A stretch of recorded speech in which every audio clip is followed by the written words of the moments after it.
Penuntun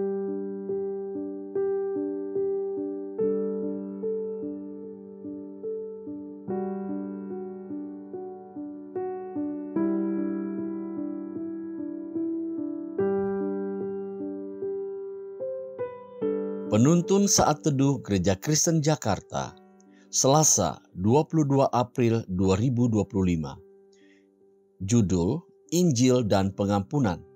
Nats firman Tuhan terambil dari Kolose pasal 3 ayat 13. Sabarlah kamu seorang terhadap yang lain, dan ampunilah seorang akan yang lain apabila yang seorang menaruh dendam terhadap yang lain. Sama seperti Tuhan telah mengampuni kamu, kamu perbuat jugalah demikian.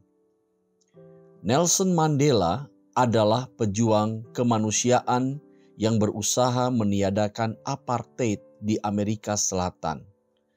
Apartheid adalah pemisahan ras kulit putih yang menguasai ras lain di Afrika Selatan. Untuk perjuangan ini, ia harus mendekam di penjara sebagai tahanan politik. Di penjara ia mendapatkan perlakuan yang kejam. Si penjara sering menyiksanya. Nelson Mandela mendekam di penjara sekitar 27 tahun. Setengah waktu hidupnya dihabiskan di penjara. Perjuangannya untuk meniadakan perbedaan suku di Afrika mendapatkan dukungan yang luas, baik dalam negeri maupun luar negeri. Akhirnya, ia dibebaskan dari penjara dan mengikuti pemilu. Ia terpilih sebagai presiden. Setelah menjadi presiden, ia punya kesempatan untuk membalas lawan-lawan politiknya. Namun, alih-alih membalas, ia memilih mengampuni orang-orang yang memenjarakan dan menyiksanya selama ini. Pengampunan yang ia lakukan memulihkan hubungan antar suku dan ras di Afrika Selatan. Dalam Kolose pasal 3 ayat 13, Paulus mengatakan, ampunilah seorang akan yang lain apabila yang seorang menaruh dendam terhadap yang lain, sama seperti Tuhan telah mengampuni kamu.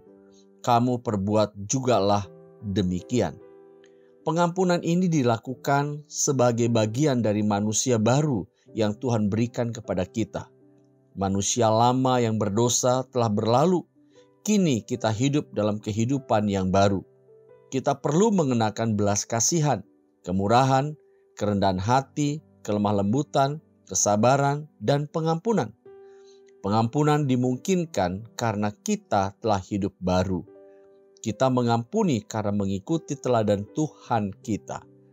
Kristus mengampuni orang-orang yang memusuhi, menyiksa, dan menyalibkannya.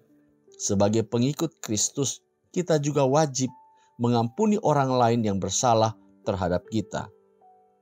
Sebagai pengikut Kristus, apakah Anda telah mengampuni orang lain, khususnya mereka yang pernah menyakiti hati Anda? Mengampuni orang lain memang tidak mudah, tapi mungkin dilakukan dan harus dilakukan.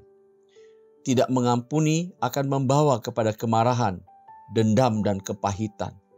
Kehidupan seorang anak Tuhan yang tidak mau mengampuni akan membuatnya kehilangan sukacita dan sengsara.